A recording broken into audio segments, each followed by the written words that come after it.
ለ20 ዓመት ሽባ ሆኖ የነበረ እንደ መጻጉዕ 38 ዓመተ ምህረት ጌታችን እንደፈወሰው በዚህ ቦታ ደግሞ 20 ዓመት በህመም ሲሰቃይ የነበረ ሰው የተፈወሰበት ነው። ሀገር የነበረ ማን ያርዳ የቀበረ ይባላልና እዚህ ቆጠር ገድራ በአካል ከአንዴም 3 ሄጄበታለሁ። ቦታውን ጎብኝቼዋለሁ።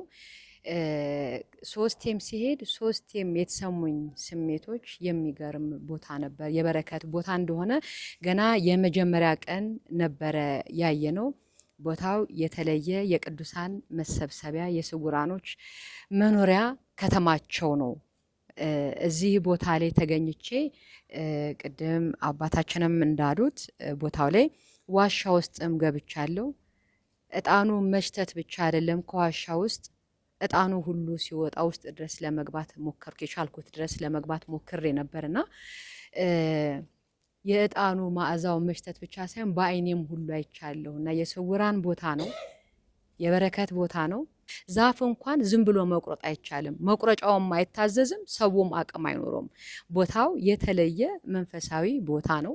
እንደዚህ አይነት ገዳማቶች ለኛ ያስፈልጎናል። እረፍተ ስጋ እረፍተ ነፍስ የምናገኝባቸው ቦታዎች ናቸውና አንዱ የቆጠር ገድራ ቦታ መሆኑን በእግሬ ቦታው ላይ ደርሼ በረከቱንም ተሳትፌያለሁኝና በቆጠር ገድራ በአንድ ወቅት በተደረገ ቁፋሮ 7 ጥንታዊ የዋሻ ቤተ መቅደሶች፣ 3 የሱባኤ መያዣ ቦታዎች፣ ልዩ ልዩ ንዋያተ ቅድሳን ተገኝተዋል።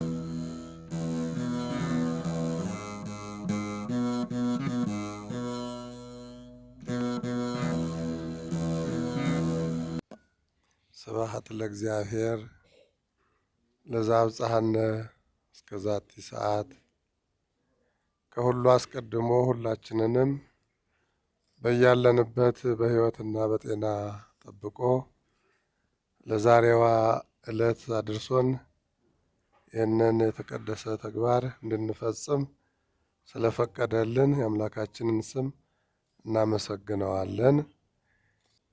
ቆጠር ገድራ ኪዳነ ምሕረት በጉራጌ ሀገረ ስብከት ከሚገኙ ገዳማት አንዷ ገዳም ናት። እንደሚታወቀው በጉራጌ ሀገረ ስብከትን በኢትዮጵያም ደረጃ የሚታወቀው ወደ 1000 ዓመት የተጠጋው አንጋፋው ጥንታዊ የምሁር ገዳመ ኢየሱስ አለ። በአቡነ ዜና ማርቆስ የተመሰረተ። እንደዚሁም ደግሞ አቡነ ተክለ ሃይማኖት ወደ ደቡብ ክፍል ሲወርዱና ሲወጡ የሚያርፉበት ቦታ የሆነ ኤነር አማኑኤል ገዳምም አለ። ኤነር አማኑኤል የአቡነ ተክለ ሃይማኖት ገዳም ነው። የጉራጌ ሀገረ ስብከት 3 ታላላቅ ኢትዮጵያውያን ቅዱሳን ሐዋርያዊ ተግባራትን የፈጸሙበት ሀገረ ስብከት ነው። እነዚህ 3ቱ ቅዱሳን የምንላቸው አቡነ ተክለ ሃይማኖት፣ አቡነ ዜና ማርቆስ እና አቡነ ገብረ መንፈስ ቅዱስ ናቸው። አቡነ ተክለ ሃይማኖት በኤነር አማኑኤል በጉራጌ ሀገረ ስብከት በነሞር ወረዳ ውስጥ የሚገኝ ነው። አቡነ ዜና ማርቆስ በምሁር አክሊል ወረዳ ውስጥ የሚገኘውን ቦታ ያቀኑ ናቸው። አቡነ ገብረ መንፈስ ቅዱስ ደግሞ በምስራቅ ጉራጌ ምድረ ከብድን ያቀኑ ያረፉበትን ቦታ ነው። እነዚህ 3 ታላላቅ ቅዱሳን ይህንን ሀገረ ስብከት ሐዋርያዊ ተልእኮ በመፈጸም አቅንተዋል። ስለዚህ ሀገረ ስብከቱ በእነዚህ ቅዱሳን የተባረከ ነው። ከነሱም በመቀጠል ብዙ ብፁዓን አባቶች መንፈሳዊ ተጋድሎ የተጋደሉበት፣ ሐዋርያዊ ተልእኮ የፈጸሙበት፣ መንፈሳዊ አገልግሎት ፈጽመው ብዙ የቤተ ክርስቲያን አገልጋይ ካህናትንም ያፈሩበት፣ በመንፈስ ቅዱስ መንፈሳውያን ልጆችን ያበዙበት ሀገረ ስብከት ነው የጉራጌ ሀገረ ስብከት። የዛሬው መርሃ ግብር ደግሞ እንደተገለጸው በመካነ ቅዱሳን ቆጠር ገድራ ኪዳነ ምሕረት ከቅርብ ጊዜ ወዲህ የተመሰረተ አዲስ ገዳም ነው። አመሰራረቱ እንደ ገዳም የቅርብ ጊዜ ይሁን እንጂ ቅድም እንደተነገረው ታሪኩ ግን የቆየ ነው።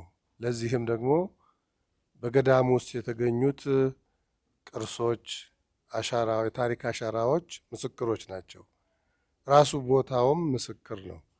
በብዙዎች ቅድም እንደተገለጠው ብዙዎች በቦታው እንደተደነቁ እኔም ለመጀመሪያ ጊዜ ወደ ሀገረ ስብከቱ በዚህ አገልግሎት ተሾሜ የሀገረ ስብከቱ ሊቀ ጳጳስ ሆኜ ስገባ በጎበኘሁት ወቅት እጅግ በጣም ነፍሴ የተማረከችበት እስካሁንም በልብ ያለ ልዩ ቅዱስ ስፍራ ነው። ከመልክዓ ምድሩ አቀማመጥ ጀምሮ ለዚህ መንፈሳዊ አገልግሎት የተለየ ነው። በእውነትም ቅድም በታሪክ በኩረ ምዕመናን እንደገለጹት የጉራጌ ሀገረ ስብከት ሊቀ ጳጳስ የነበሩት በረከታቸው ይደርብን አቡነ መልከ ጼዴቅ ካልአይ ያው እንግዲህ እግዚአብሔር ያመለከታቸውን ያሳያቸውን ተናግረዋል። ከቦታው የሚታየው ነገር የሚሰማ ስሜት ስላለ ነው ይህንን የገለጹት። እንግዲህ ከዛን ጊዜ ጀምሮ በብፁዕነታቸው መሰረት ተጥሎ የቦታው ክብር ተጠብቆ እስካሁን ባለው ደግሞ በመቃኞ ትልቅ ሰፊ መንፈሳዊ አገልግሎት እየተሰጠ አሁን ያሉት አባት ካጠገቤ ያሉት የገዳሙ አበምኔት አባ ኤልሳ እዚያ ቦታ ላይ በዓታቸውን አጽንተው ደቀ መዛሙርትን እያስተማሩ ያሉበት ቦታ ነው። የተለያዩ መናንያን ከተለያዩ ቦታዎች ከሰሜን ከተለያዩ የሀገራችን ክፍሎች እየመጡ በምናኔ የሚኖሩበት ነው። ከዚህ ጋር ደግሞ መንፈሳዊ የአብነት ትምህርት ቤት ያለበት ነው። የአካባቢውም መላው ኢትዮጵያውያን የሚማሩበት ታላቅ ስፍራ ነው። መልክዓ ምድሩም ልዩ ነው። በውስጡ የሚሰጠው አገልግሎትም ጥንታዊውም ታሪክ ሁሉም የሚማርክ ነው። ብፁዕ አቡነ መልከ ጼዴቅ የሀገረ ስብከት ሊቀ ጳጳስና የቅዱስ ዜና ማርቆስ ኮሌጅ መስራችና የበላይ ጠባቂ፣ አባ ኤልሳ ናርዶስ የቆጠር ቅድስት ኪዳነ ምሕረት አበምኔት፣ ሊቀ ሕሩያን ቀሲስ ዶክተር መላኩ ባወቀ በሎስ አንጀለስ ቅድስት ማርያም ቤተክርስቲያን አገልጋይ ናቸው። ዛሬ በአጋጣሚ በዚህ ቦታ ላይ የምታያቸው በሙሉ ዕውቀታቸውን፣ ገንዘባቸውን፣ ጉልበታቸውን በማስተባበር ለኛ ከኛ ምንም አይነት ጥቅም ሳይፈልጉ በራሳቸው ተነሳሽነት ህዝቡን በማስተባበር ሲረዱን፣ ሲቆዩን፣ ሲያግዙን የነበሩ በዚህ አጋጣሚ የተገኛችሁ ሁላችሁም እንኳን ደህና መጣችሁ በማለት እጀምራለሁ።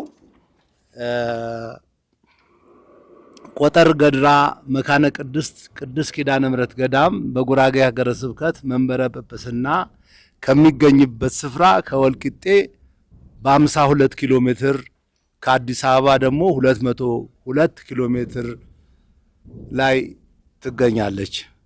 ቆጠር የሚለው ቃል ቦታውን የመሰረቱት ግለሰብ ስም ሲሆን በጊዜ ሂደት ቃሉ የጎሳ መጠሪያ ሆኖ ቀጥሏል። ገድራ በአካባቢው ቋንቋ የዛፍ አይነት የሚያመለክት ቃል ነው። አካባቢው ገድራ የተሰኘው ዛፍ የሚበዛበት በመሆኑ ቦታው ቆጠር ገድራ ተብሎ ይጠራል። አካባቢው በተፈጥሮ ደን የተከበበ ስፍራ ሲሆን ነዋሪዎች ከዚህ ደን ውስጥ እጽዋትን እንዳይቆርጡ ቃል ኪዳን ገብተዋል። ስለዚህም የዱር ሕልውና ተጠብቆ ይኖራል ማለት ነው። የቆጠር ገድራ መካነ ቅድስት ኪዳነ ምሕረት ገዳም በዚህ ቦታ የተመሰረተው ጥንታዊ ገዳም ነው። በዳግማዊ ምኒልክ ዘመነ መንግስት የነበሩ የአካባቢ ምዕመናን ህንፃ ቤተክርስቲያን ሲያስገነቡ ቦታዎችን መርጠው እጣ ሲጥሉ እጣው በተደጋጋሚ ይነሁራል ለተባለው ቦታ ወጣ። በዚያ ስፍራ በመድኃኔዓለም ስም ቤተክርስቲያን አነጹ።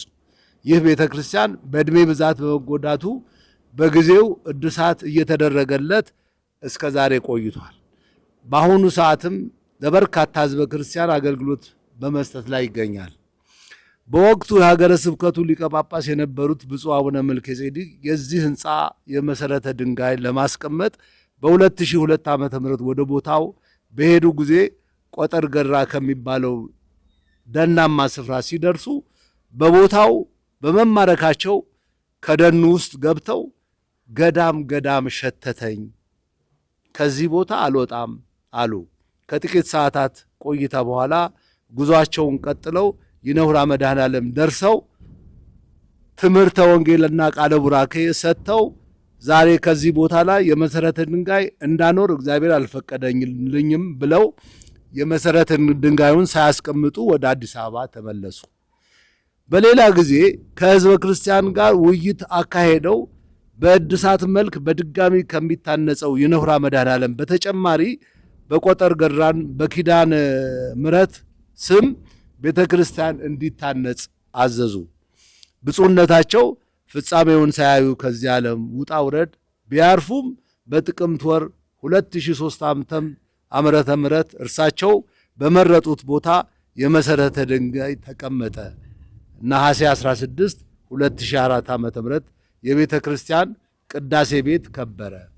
በቆጠር ገራ በአንድ ወቅት በተደረገ ቁፋሮ 7 ጥንታዊ የዋሻ ቤተ መቅደሶች፣ 3 የሱባኤ መያዣ ቦታዎች፣ ልዩ ልዩ ንዋያተ ቅድሳን ተገኝተዋል።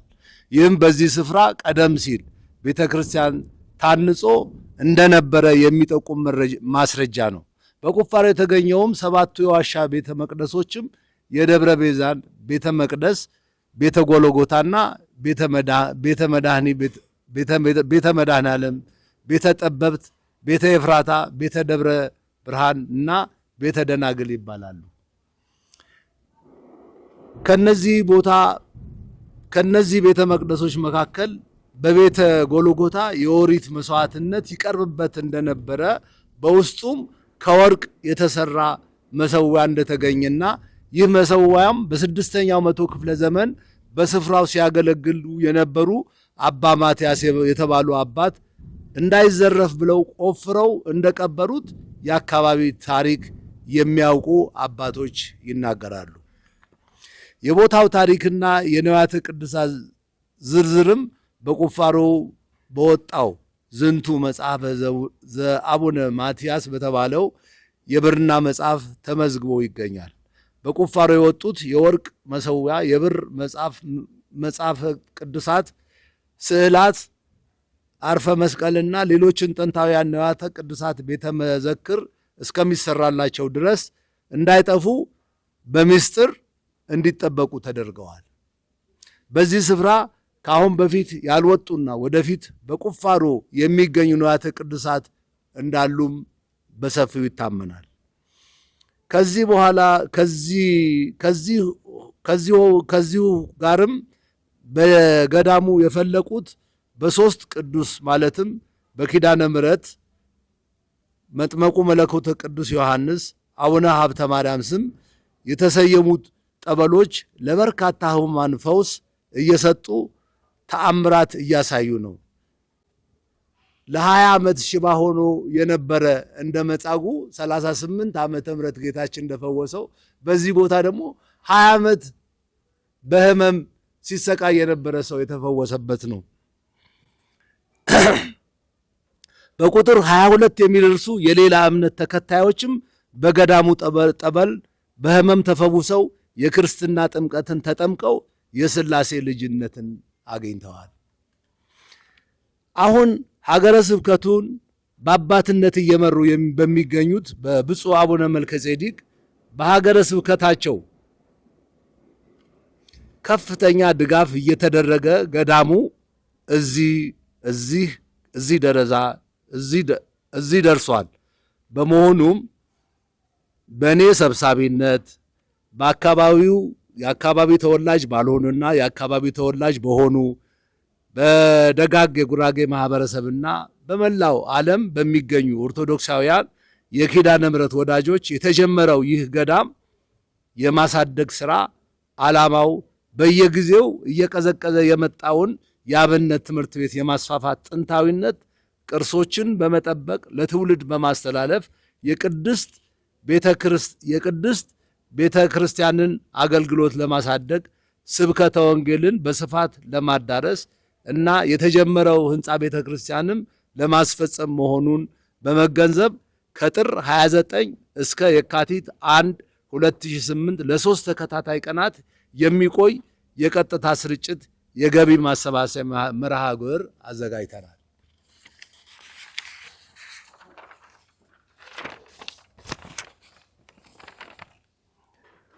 በመላው ዓለም የምትገኙ የገጠሪቷ ቤተክርስቲያን ጉዳይ የሚያሳስባችሁ የኪዳነ ምሕረት ወዳጆች ገዳሟን ጨርሰን የአብነት ትምህርት ቤት አስፋፍተን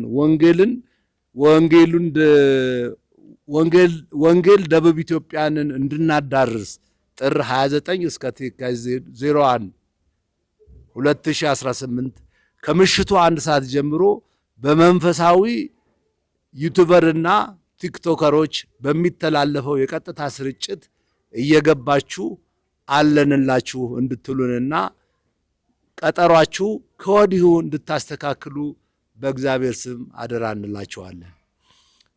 በመጨረሻም በቅርቡ በዲጂታል በገቢ ማሰባሰብ መርሃ ግብር ላይ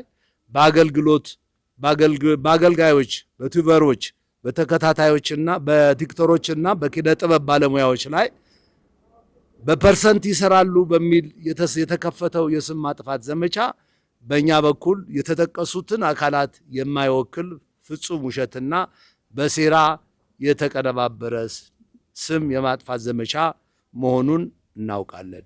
እኛም እንደ ኮሚቴ ከሎዛ ሁነቶች አዘጋጅ ከሚመለከታቸው ከኪነ ጥበብ ባለሙያዎች ከሚዲያ አባላትና ከአገልጋዮች ጋር በትብብር በተደጋጋሚ አብረን ሰርተናል።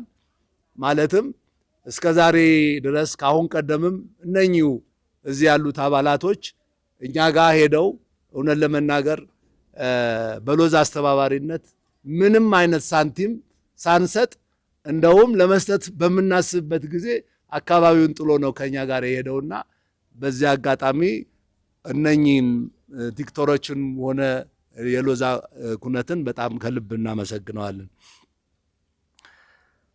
ይህ የተባለው ነገር በፍጹም የሌለና ምዕመናን እንደዚህ ከሆነማ ለምን እንረዳለን ብለው እጃቸውን ከእርዳታ እንዳይሰበስቡ እንዲሁም በየገጠሩ ያሉ ቤተክርስቲያናትም ከነ አገልግሎታቸው ባሉበት ቆመው እንዳይቀሩ ለማድረግ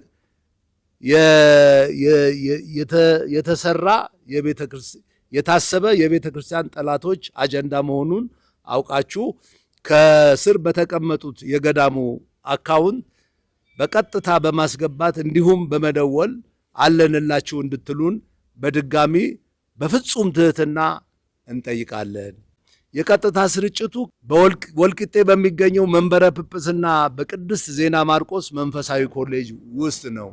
በሆቴልም በሌላም አይደለም እና ቤተክርስቲያን አገልግሎት በሚሰጡ አባቶች እና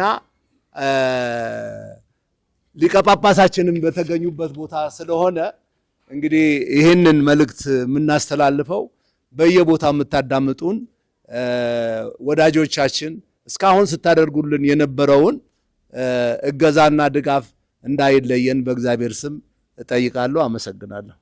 ገዳማችን በኢትዮጵያ ኦርቶዶክስ ተዋሕዶ ቤተክርስቲያን በጉራጌ ሀገረ ስብከት ስር በብፁዕ አባታችን የበላይ ጠባቂነት የሚመራ በውስጡ የአብነት ትምህርት በስፋት የሚሰጥበት እንዲሁም በብፁዕ አባታችን በደቡብ የሀገራችን ክፍል ላይ ላለው የአብነት ትምህርት ቤት ካላቸው ትኩረት የተነሳ ከቅርብ ዓመታት በኋላ የምስክር ጉባኤ ቤት እንዲሆን ሙሉ ለሙሉ ፈቃዱን የሰጡትና ክትትል እያደረጉለት ያለ ነው። በቦታ የሚሰጡ የአብነት ትምህርት ቤቶች በመጀመሪያ ፊደል የንባብ ትምህርት ነው። ሁለተኛው የቅዱስ ያሬድ የዜማ ትምህርት ነው፣ ድጓ ማለት ነው። ሶስተኛው የቅዳሴ ትምህርት ነው። አራተኛው የቅኔ ትምህርት ነው። 5ኛው የአቋቋም ትምህርት ነው። 6ኛውና ዋናው የመጨረሻው የመጽሐፍት ትምህርት ቤቶች ናቸው ያሉት። መጽሐፍት ስንል 4ቱንም ጉባኤያት ማለታችን ነው ማለት ነው። እና ይህ ትምህርት ቤት የምስክር ጉባኤ ቤትነቱን ያገኘው ከጥንታዊው የምሁር ኢየሱስ ገዳም ቀጥሎ በሁለቱም ማለት ነው። ያ ማለት ግን ብፁዕ አባታችን በሚያደርጉት ክትትል በየትኛውም የሀገረ ስብከታቸው ብዙ አብያተ ክርስቲያናት ውስጥ ላይ የአብነት ትምህርት ቤቶች እንዳሉ ሆኖና አሁን ደግሞ ቅርብ ጊዜ እሳቸው ጥረት ከተከፈተው ኮሌጅ ከስር ሆኖ ንጹህ ምንጭ የሚያመነጭ ነው ማለት ነው። ሌላኛው ገዳማችን ጥንታዊ ቦታ እንደመሆኑ መጠን በሀገራችን ብዙ ገዳማት ጥንታውያን አብያተ ክርስቲያናት ጠፍተው እንደቀሩ ይታወቃል። በአንድም በሌላ ይህ ቦታ ጠፍቶ የተገኘ እግዚአብሔር በፈቀደና በወደደ ጊዜ እግዚአብሔር በፈቀደላቸው ሰዎች የተገኘ ቦታ ነው። ሲታይ መልክዓ ምድሩ ከ325 ሄክታር በላይ ስፋት ባለው ደን ውስጥ ላይ ብዙ ዋሻ ቤተ መቅደሶችን በስሩ የያዘ እንዲሁም ታላላቅ ዕድሜ ጠገብ ዛፎች ያሉበት እውነትም መካነ ቅዱሳን የቅዱሳን ቦታ የቅዱሳን በዓት ነው ብለው ካልአይ ነፍሰ ኄር ብፁዕ አቡነ መልከ ጼዴቅ ሰይመውት አሁን ደግሞ ብፁዕ አባታችን የጸናለት ስሙ እስካሁን ድረስ መዓዛው የቅዱሳን መዓዛ ያለበት ሱባኤ ቢገቡበት እረፍተ ስጋ እረፍተ ነፍስን የሚሰጥ ከእግዚአብሔር ጋር ቀጥታ የሚያገናኝ ከራስ ጋር የሚያወዳጅ እንዲሁም ትምህርተ ወንጌልን ቢሰሙበት ቀጥታ አጥንትን አለምልሞ ወደ ነፍስ የሚያስተላልፍበት ቦታው ራሱ አየር የሚሰጥ ታመው ቢጠጉት ጸበሎ የሚፈውስ ልክ ዋሻዎቹ ሲገኙ አብረው ጸበሎችም የተገኙለት የጻድቁ አባታችን የአቡነ ሀብተ ማርያም የመጥምቀ መለኮት ቅዱስ ዮሐንስና የእናታችን የቅድስት ኪዳነ ምሕረት ያለበት ማለት ነው። ሌላኛው ቦታው ጥንታዊና ታሪካዊ እንደመሆኑ አሁን ባለው ዘመኑ በሚጠይቀው መልኩ ህንፃ ቤተክርስቲያን እየተሰራበት ያለ ህንፃ ቤተክርስቲያኑም ከ70% በላይ እየተጠናቀቀ ያለበት ነው።